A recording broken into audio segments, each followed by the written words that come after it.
Story zone, তোমার অনুভূতিদের খুঁজে নাও এখানেই। ছুটে বেরিয়ে গেল হিমে। পিলারের সাথে হেলান দিয়ে বেঞ্চিতে বসলো পাভেল। বিড় করে বলতে লাগলো, কেন বুঝতে পারছো না আমি? এই সম্পর্ক হবার নয়, বাচ্চামি করে সব আদায় করা সম্ভব নয়। ছোট্ট পা ফেলে টিপে টিপে চিলেকোঠার দরজার সামনে দাঁড়িয়ে উকিয়ে দিচ্ছে। ভেতর থেকে বড়দের গলার আওয়াজ। নরম ডান হাতটা তুলে আলতো টোকা দিল। কয়েকবার টোকা দিতেই দরজা খুলে গেল। পাভেল বেরিয়ে এসে খুশি হয়ে খুব সুন্দর একটা হাসি দিয়ে কোলে তুলে নিল আবিরকে। বলে উঠল, আমার মামাটা। চেপে ধরে আদর করে ভেতরে নিয়ে গেল। নোমান কি যেন একটা কাগজ দেখছিল। পাভেলকে সরুচিয়ে জিজ্ঞেস করলো কাগজের দিকে তাকিয়ে। কিরে, কে এলো? পাভেলের দিকে তাকিয়ে হাতের কাগজটা রেখে উঠে দাঁড়ায়। দুহাত মেলে দেয় সামনে। বুক কেঁপে উঠে ছেলেকে কোলে নিয়ে আবির দুহাতে জড়িয়ে ধরে। নোমানের গলা নিঃশব্দে গড়িয়ে পড়ছে অশ্রু। ছেলেটা ফুপিয়ে কাঁদছে। নোমান আসবে জানতো।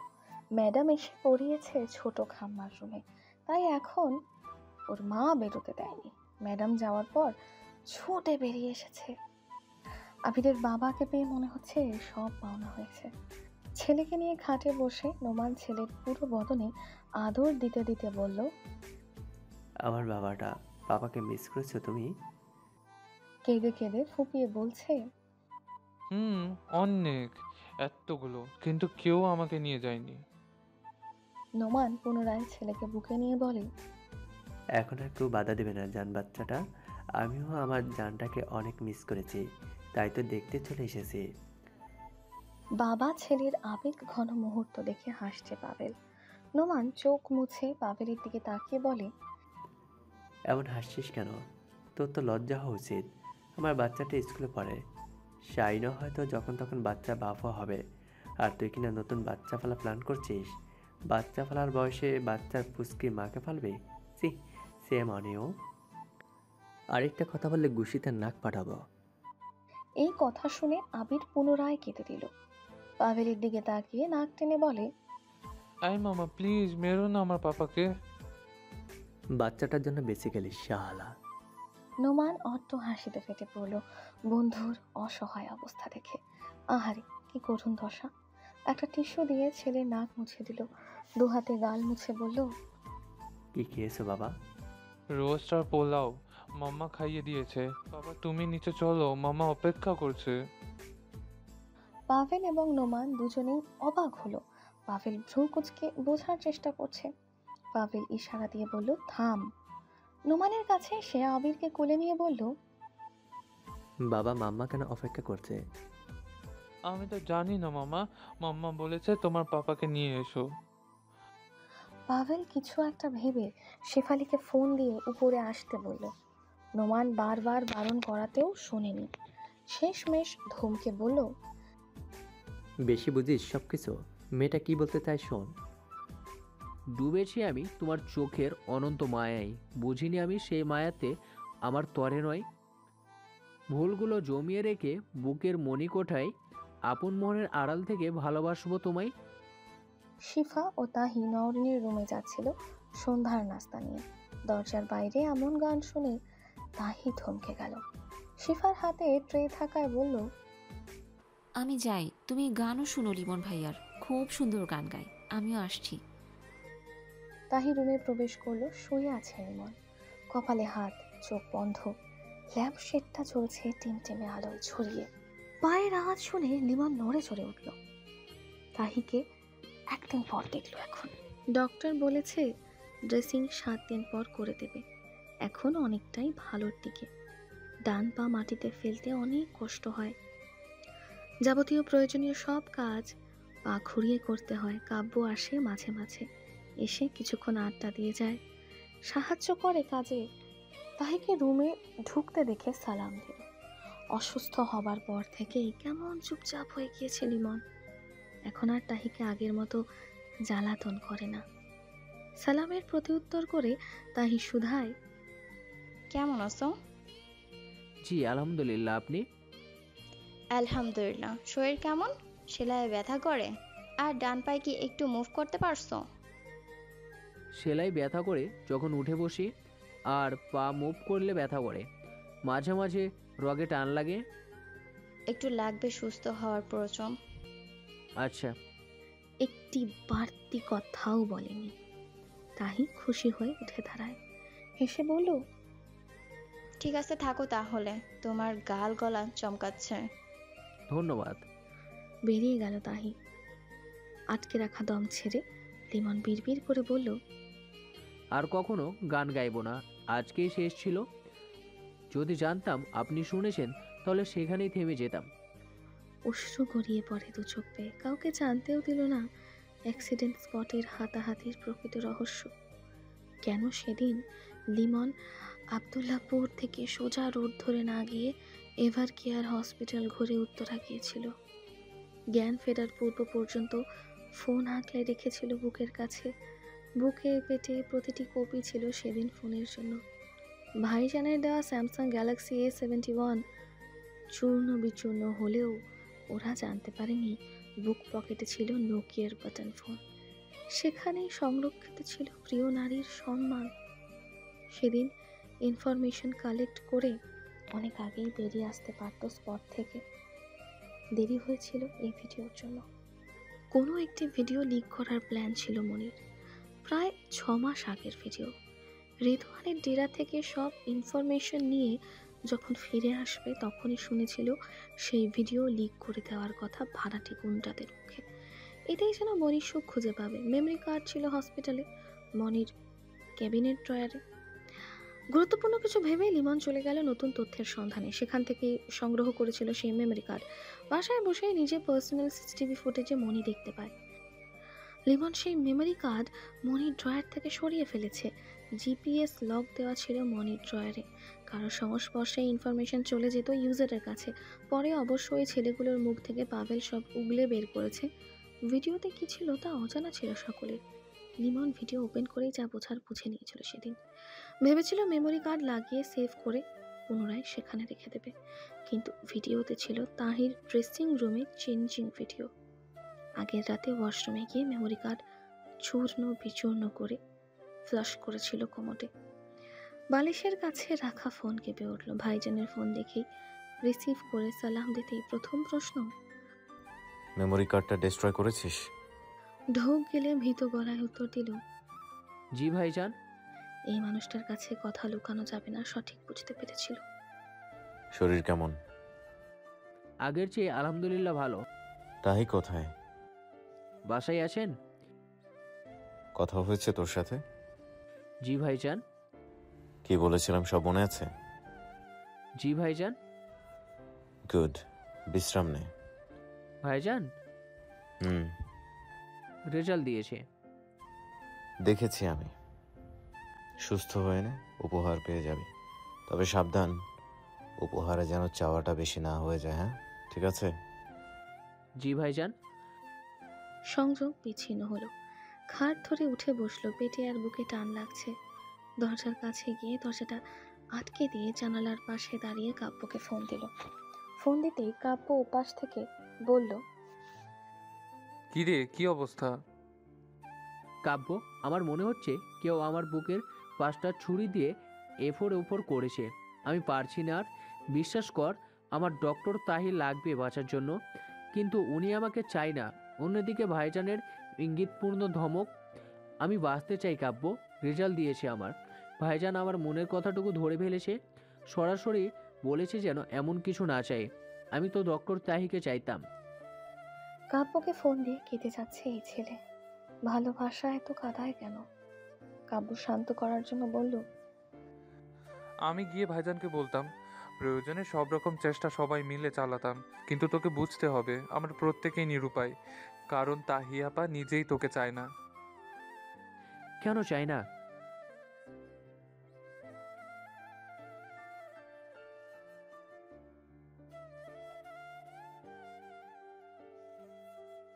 কাব্য, হ্যাঁ বল। আমি ফোনটা রাখি রে। রাখিস না, কথা শোন। বুকে ব্যথা লাগছে, নিতে পারছি না। উল্টোপাল্টা কিছু করে বসবি না।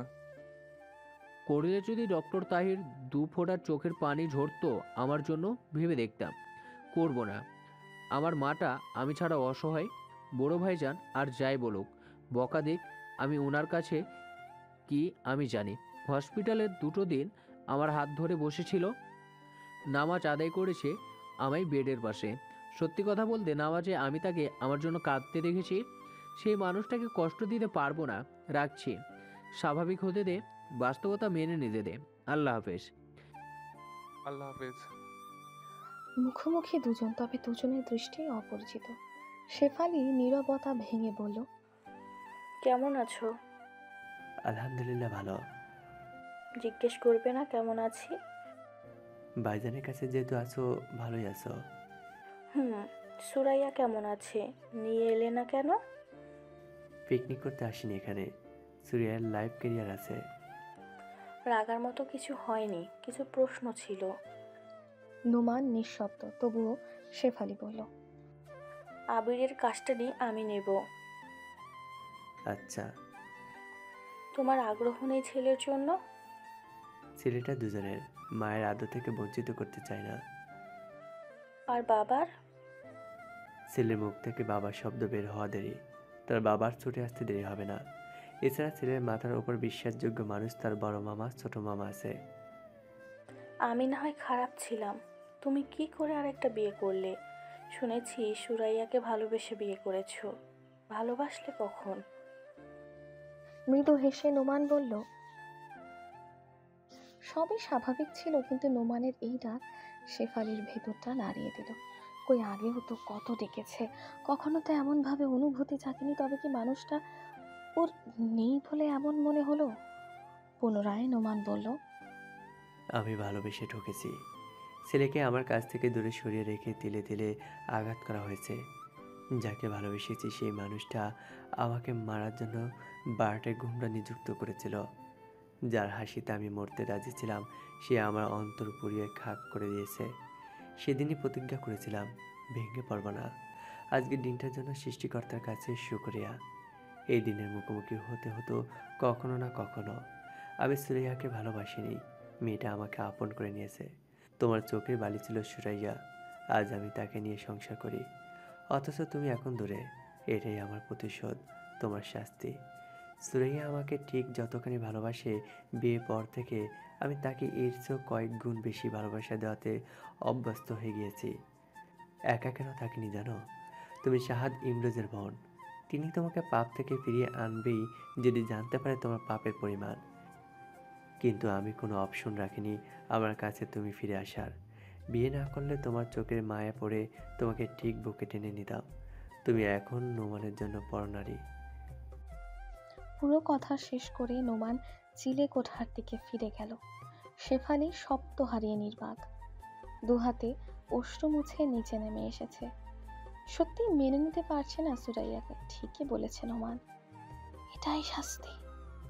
প্রাক্তন স্বামীর বর্তমান স্ত্রীকে মেনে নিতে পারছে না, তবে সেও স্ত্রীর সাথে পরপুরুষ খালিদ পারভেজকে কিভাবে মেনে নিত নোমান?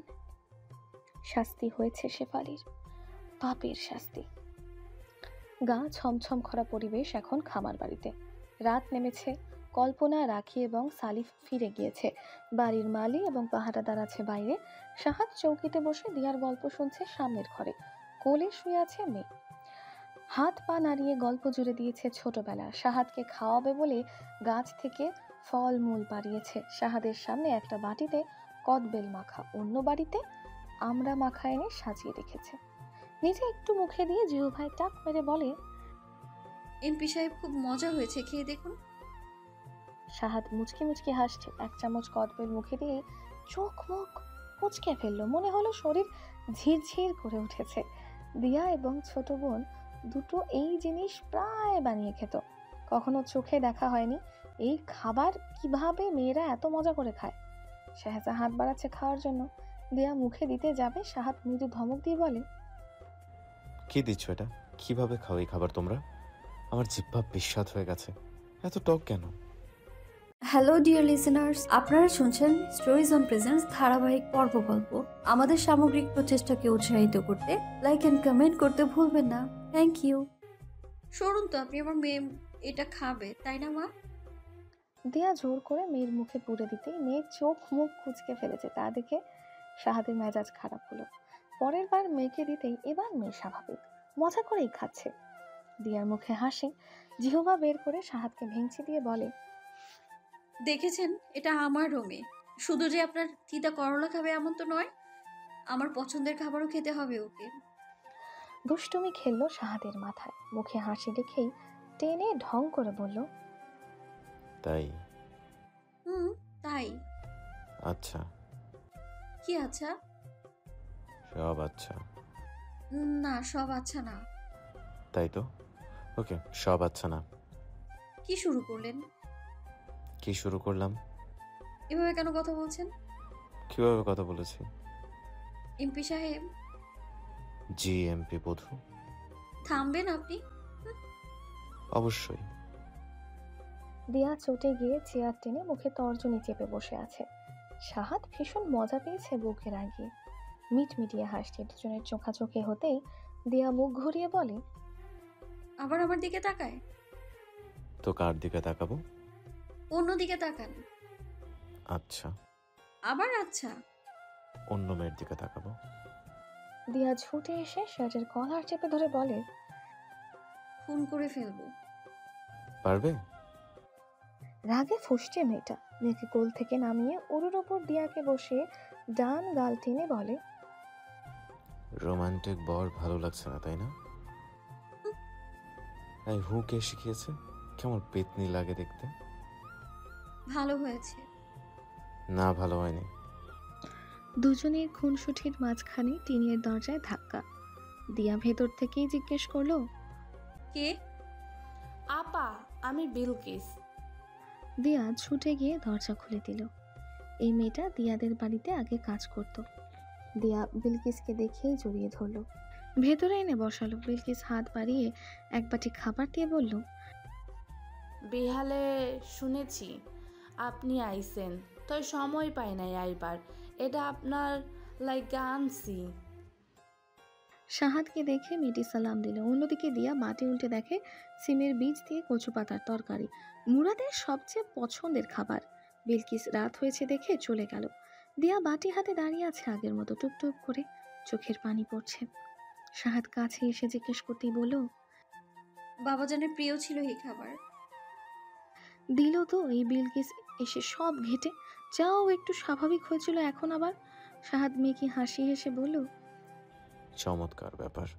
তার মানে বাবা জানেই খাবার পছন্দ করতেন। তিনি নেই, তুমি কাঁদছো। আমি তিতা করাটা পছন্দ করি। আমি না থাকলে শেহজা কাঁদবে। আমার বাবারা কত সৌভাগ্যবান দেখেছ। কিন্তু আমার আফসোস, তোমার জন্য মনে হয় শেহজা কাঁদবে না। বাটিটা টেবিলে রেখে দিয়া ফ্যাল ফ্যাল করে তাকিয়ে নাক ফুলিয়ে বলল, কেন কাঁদবে না? আমি তো আম্মিজানের জন্য কাঁদি, ও কেন কাঁদবে না? আমি জানতো আর তোমাকে এসব অসুন্দর বেমজা কদর্য বেল খাওয়ায়নি। তুমি তো খাওয়ালে মেয়েটাকে। অবলা মেয়ে না বুঝে গিলেছে। খবরদার, নকল করবেন না আমায়। আপনি কেন হুম বলছেন? দিয়া আঙুল তুলে ঝগড়ার তালে হারিয়েছে। এদিকে শাহাদের মুখে হাসি, উদ্দেশ্য ও সফল। প্রিয়সীর ঠোঁট নাড়িয়ে ঝগড়া করার ভঙ্গি এখন তাকে মুগ্ধ করছে। খুশি মনে গাইতে গাইতে কাঠের চেয়ারে বসলো। যত তারা জলে রাতে, যত ফুল পৃথিবীতে, তার চেয়ে বেশি ভালোবাসি তোমায়। সাদা মেঘে ভেসে নিলে কেউ। থেমে গেল দিয়া, স্তব্ধ হয়ে বলল, কোথায় শিখেছেন এই গান? লজ্জা পেয়ে শাহাদ বলল, ভালো হয়নি? হ্যাঁ, কিন্তু কোথায় শিখেছেন? মাথা চুলকে বলে। লিমন সারাক্ষণ এই গান বিড়বিড় করে। দিয়া অট্ট হাসিতে ফেটে পড়ে। হাসতে হাসতে গড়াগড়ি খেয়ে বলে, শেষমেশ ছোট ভাইয়ের কাছ থেকে প্রেমের গান শিখেছেন? ওর হাসি দেখে শেহজাও হাসে, ছোট্ট হাত মুখে দিয়ে। মা মেয়ে হেসে কোটি কোটি। এদের হাসতে দেখে শাহাদও হেসে দিল। খামার বাড়ির রাতের আকাশের চাঁদ, তারা, টিনের চাল এখন সাক্ষী হলো বিস্ময়কর অপরূপ মুহূর্তের। অম্বরে সাদা পেজা তুলো, হাত বাড়িয়ে ছোঁয়ার অপরিসীম প্রতীক্ষা। মন ভালো এখন, নতুন ঋতুর প্রত্যাবর্তন। সকালে ওঠার অভ্যাস করাটা বড্ড কষ্টের, তবুও গত কয়েক মাসে অনেকটাই অভ্যাস হয়ে গিয়েছে।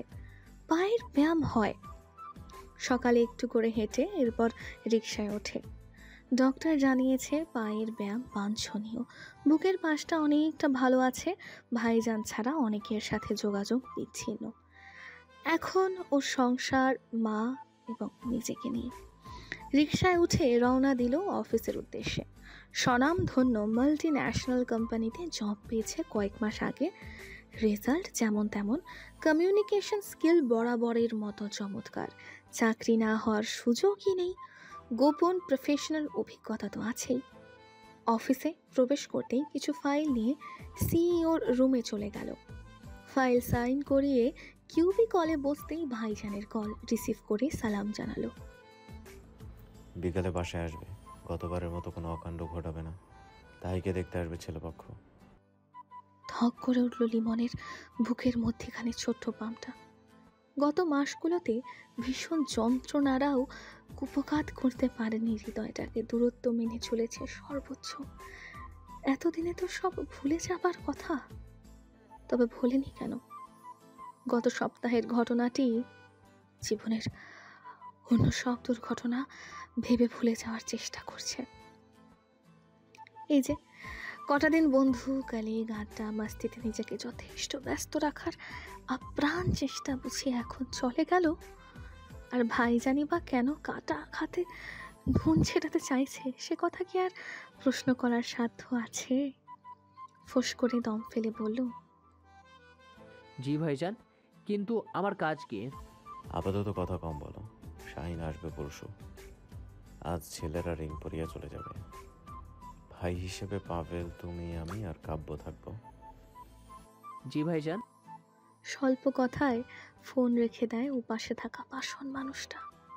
বিয়ের জন্য যদি তাহিকে রাজি করাতে পারে, তবে লিমনের জন্য করালেও তো পারত।